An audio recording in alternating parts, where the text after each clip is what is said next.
បាញ់ឈឺវិញនោះប្រងមានច្រើនគោហេតុអ្វីត្រូវជាខ្ញុំវិញទូមនិញតែឯងបានហើយមិនពាក់ព័ន្ធមិនមែនជាស្នេហាទេមិនបានស្រឡាញ់គេទេជួយប្រាំខ្ញុំផងអារម្មណ៍នេះមិនមែនស្នេហា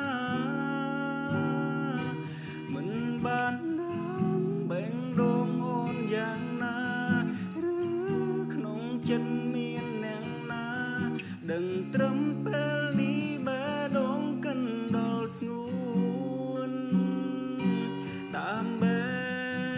ដងក្លមនេះយាយប្រាំអូនមិនថាពេលនេះឬពេលណាពួងយើងត្រូវធ្វើដូចធម្មតាយើងត្រូវចាំបានដាំខសន្យាថាហាមស្រឡាញ់គ្នាណាហាមនឹកហាមគិតមិនថាពេលបែបណាហាមស្រឡា